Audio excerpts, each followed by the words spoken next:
The rain started before sunset, hammering the windows in sheets of silver.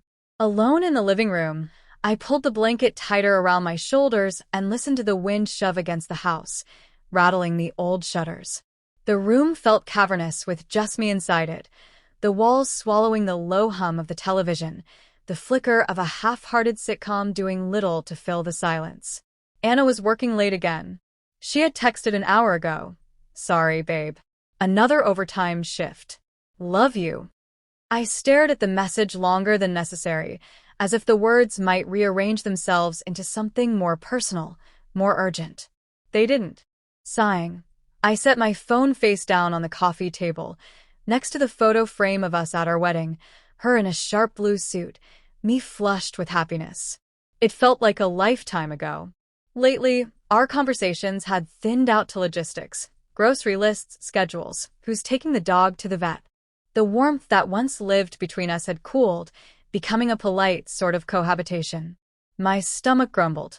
I hadn't eaten since noon, too distracted by the growing knot of loneliness I kept shoving to the back of my mind. I opened a delivery app and ordered the first thing that caught my eye, a large pepperoni pizza, extra cheese. 30 minutes later, the doorbell buzzed, sharp against the muffled drum of rain. I hesitated, brushing down my messy hair, smoothing my oversized sweatshirt, before answering. She stood there, soaked through, the so-called pizza lady. Her dark hair clung to her cheeks in damp ribbons. Her leather jacket, slick with rain, gaped open to reveal a white t-shirt nearly translucent against her skin. Tattoos curled up her forearms, disappearing under the sleeves. She held the pizza box in one hand and gave me a crooked grin. "Rough night for a delivery," she said, voice rough, amused. I blinked, thrown off balance by the sight of her. So vivid, so alive compared to the gray monotony I'd been living in. "Yeah," I managed. "Come in. You'll catch pneumonia out there." She stepped inside, dripping rainwater onto the welcome mat. Her jacket hit the floor with a wet slap as she peeled it off. Underneath, her soaked shirt clung to every curve, shameless in its revelation. "I'm Jessie," she said, handing me the pizza. Her fingers brushed mine, lingering half a second longer than necessary. "Maya," I replied automatically, setting the box on the coffee table. I turned, searching for my wallet, flustered. "You live here alone?" Jessie asked casually, glancing around the cozy but cluttered living room, a mess of half-read books, unfolded laundry, and abandoned coffee mugs. "No," I said a little too fast. "I'm married."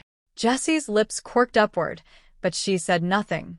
She bent down to untie her boots, giving me an inadvertent, or maybe intentional, view of the tattoo trailing up her calf.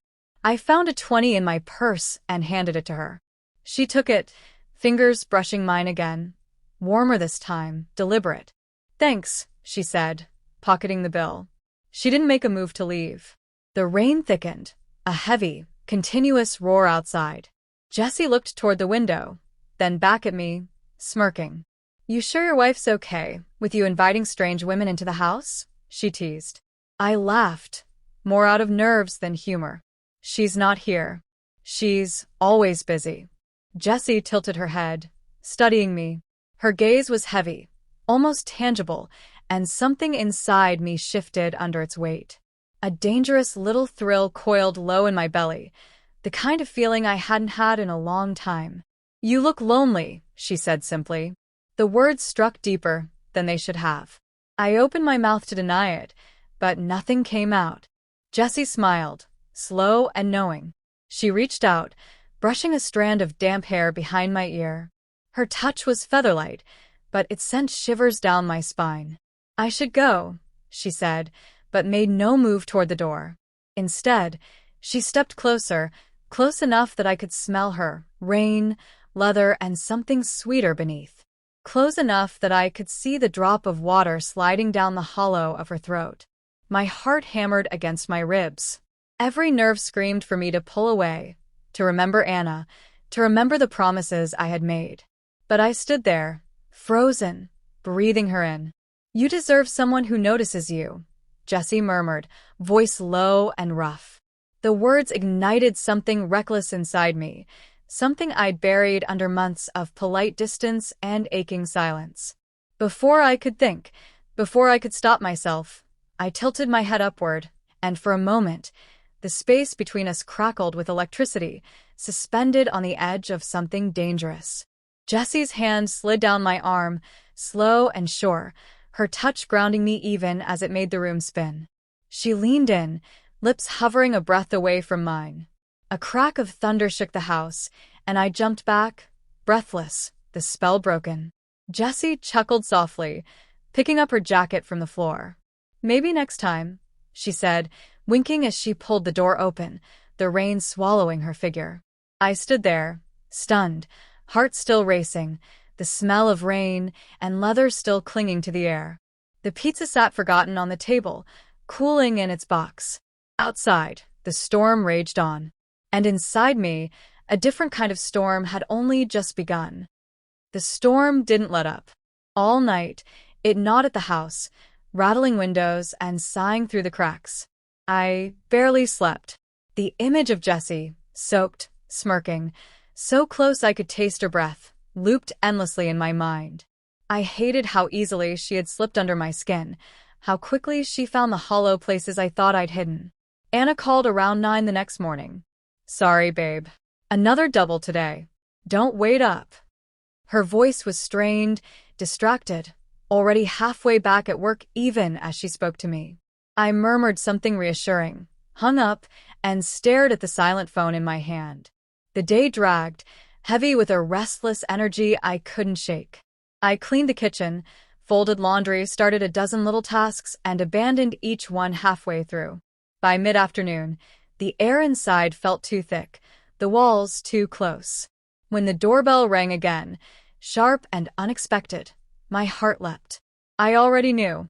Jessie stood on the porch, damp from the lingering drizzle, but not soaked like before. She wore a fitted hoodie, dark jeans, a lazy smile tugging at her mouth. "Forgot something last night," she said, holding up a battered leather wallet. "Yours?" I blinked, confused, until I recognized it, Anna's old wallet that I sometimes used for tip money. It must have fallen under the couch. "Thanks," I said, reaching for it. She didn't hand it over immediately. Instead, she twirled it idly between her fingers, eyes glittering with unspoken challenge. "Invite me in?" It wasn't a question. I hesitated, common sense screaming at me to shut the door, to end this. But instead, I stepped aside. Jessie brushed past me, bringing the smell of rain and street asphalt into the house. She wandered toward the living room, casual, familiar, like she belonged here. "I don't usually do this," I said, voice thinner than I liked. Jessie turned, one eyebrow raised. "Do what?" I struggled for words. "This flirtation." She laughed, a low, smoky sound that curled around my spine. "That's the thing about rules," she said, shrugging out of her hoodie. Underneath, she wore another too-tight t-shirt, stretched across a chest that caught my reluctant eye. "Sometimes they're meant to be bent." My mouth went dry. Jessie tossed the wallet onto the coffee table. Her fingers lingered there, drumming softly against the wood, a slow, pulsing rhythm that matched the sudden throb behind my ribs. "You ever wonder," she said, voice softer now, "what did it feel like to just let go?" Her words slipped between my defenses like smoke, impossible to grasp and even harder to deny. I didn't answer. I didn't need to. Jessie crossed the room in 3 easy strides, stopping just inches from me. Her hand lifted, featherlight against my jaw, tilting my face up toward hers. This time, I didn't pull away. The kiss came fast, greedy, urgent, all tangled breath and damp skin. Her mouth was warmer than I expected, tasting of spearmint and rainwater. I gasped against her, and Jessie took it as permission, deepening the kiss, hands sliding under the hem of my sweatshirt. Somewhere deep inside, a voice wailed in protest. "Anna, my marriage, my promises," but the sound was muffled under the tidal pull of Jessie's touch. We stumbled backward toward the hallway, bumping into furniture, shedding clothes in frantic, clumsy bursts. My sweatshirt hit the floor. Jesse's shirt followed, landing with a soft, wet slap against the tile. The bedroom door yawned open before us, and suddenly I froze. Anna's jacket hung on the chair. Her book sat half open on the nightstand. Her world, our world, was still here, still real. Jessie must have seen the hesitation flicker across my face because she leaned in, pressing her forehead against mine. "She's not here," she whispered. "Right now, it's just you and me." A simple lie, but I clung to it like a drowning woman to driftwood. We tumbled onto the bed, pulling each other close, seeking skin, seeking heat. The rain rattled harder against the windows, drumming out the world beyond the four walls of the bedroom. Jessie's hands were everywhere, bold, searching, claiming parts of me I hadn't realized had been starved. Her mouth traced a path down my throat, across my collarbone, lower, lower, until thought itself unraveled. I clutched at her desperately, needing more, needing to drown out the gnawing guilt clawing at the edges of my mind. The bed, our bed, creaked under us, betraying every movement. Sheets tangled around our legs. My wedding ring pressed cold against my palm where I had instinctively ripped it off and thrown it aside. The world blurred into heat, into sensation. Every kiss, every touch, every whispered profanity etched itself into my skin like a brand. There was no slow buildup, no tender unfolding. This wasn't love. This was hunger. Raw. Unapologetic. Immediate. When it ended, when the shuddering waves finally ebbed, I lay there, dazed, staring at the cracked ceiling, gasping for breath. Jessie propped herself up on one elbow, tracing idle patterns across my stomach with a fingertip. "You okay?" she asked, voice lazy, smug. I nodded, a lie so instinctive it barely registered. Jessie leaned over, kissed my shoulder, then rolled out of bed, gathering her clothes without ceremony. She dressed quickly, tugging her hoodie back over her damp hair. At the door, she glanced back, smirking. "Call me next time you're lonely." And then she was gone, the click of the door painfully loud in the silence she left behind. I lay there for a long time, naked under the rumpled sheets, the smell of rain, leather, and sex still clinging to the air. Outside, the storm was finally dying. But inside me, something much darker had taken root. I stripped the bed mechanically, bundling the evidence into the washing machine before Anna got home. Every move felt detached, automatic, as if someone else were guiding my body while I floated somewhere far above. The guilt was a living thing now, coiled tight in my gut. No amount of scrubbing could wash it away. And the worst part? Buried deep beneath the shame was a twisted kernel of satisfaction. Someone had wanted me. Had seen me. Anna came home around midnight, exhausted and rumpled from a 14-hour shift. I met her at the door, heart hammering, terrified that somehow she would know, that she would smell Jessie on my skin, see the betrayal etched into my face. But Anna barely looked at me. She dropped her bag by the door, kicked off her shoes, and collapsed onto the couch with a weary groan. "God, I'm dead," she muttered, rubbing her temples.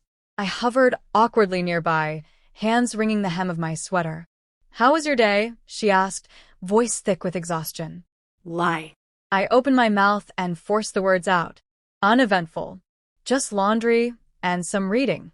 She nodded, already half asleep where she sat. The opportunity to confess dangled between us for a fleeting second, a small, sharp thing begging to be seized. But Anna's eyes fluttered shut, and the moment slipped away. Over the next few days, life continued in a grim pantomime of normalcy. We moved around each other like ghosts, polite, efficient, distant. Anna's shifts grew longer, her texts shorter. I responded with the same mechanical affection, a smiley face here, a love you there, each one feeling more hollow than the last. At night, she collapsed into bed beside me, too exhausted for anything more than sleep. I lay awake for hours, staring at the ceiling, haunted by memories I wouldn't name. Jessie didn't text, didn't call. The first day, I was relieved. The second, restless.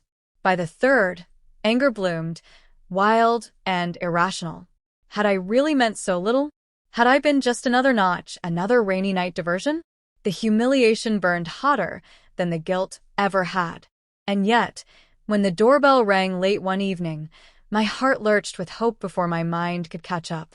It wasn't her, just a neighbor, returning a misdelivered package. I closed the door, hands trembling, shame coating my skin like a second, suffocating layer. A week passed. Anna suggested a date night, a rare thing lately. I agreed too eagerly, desperate to erase the gnawing emptiness inside me. We dressed up, ate overpriced pasta, laughed awkwardly over wine. For a few fleeting moments, it almost felt easy again, almost normal. But under the candlelight, I caught the faint shadows under Anna's eyes, the worry lines etched deeper at the corners of her mouth. I realized with a cold, sinking clarity, she was fighting for us. Fighting in the only ways she knew how, despite the exhaustion, despite the distance. And me? I had already let go. That night, she kissed me with more tenderness than she had in months, a slow, careful thing filled with apology and hope. I let her. I kissed her back. But somewhere deep inside, a part of me stayed locked away, untouched, unreachable. Jessie had taken it, or maybe I had given it freely, desperate for someone to see the cracks in my armor. Either way, it was gone. Time dulled the sharper edges of what happened. The guilt didn't disappear. It settled into a low, constant hum beneath my skin, like the static buzz of a forgotten radio left on in another room. I became an expert at compartmentalizing, smiling, laughing, loving, or at least pretending. But every so often, late at night when the world was quiet and Anna's steady breathing filled the dark, my mind drifted. I would remember Jessie's mouth against my throat, her fingers digging into my hips, the way she had looked at me, not with duty or obligation, but with want. And worse, I would remember how easy it had been to betray the life Anna and I had built together. How frighteningly easy.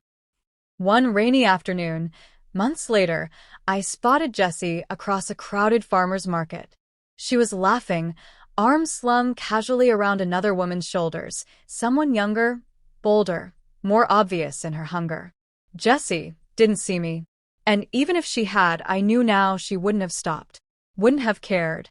I watched her for a moment longer, heart a strange, twisted tangle of regret and resentment. Then I turned away, pulling my jacket tighter against the chill. At home, Anna was cooking dinner, her back turned, humming softly under her breath. I stood in the doorway, watching her, feeling the fragile threads that still tethered us together. Threads frayed by time, by distance, by my own selfish hands, but still holding. For now. I crossed the room, slipped my arms around her waist, and pressed my forehead between her shoulder blades. Anna laughed softly, setting down the spoon to cover my hands with hers. "Missed you today," she said, simple and sincere. Tears burned behind my eyes, but I blinked them back. "I'm here," I whispered against her skin. And for the moment, just for the moment, it wasn't a lie.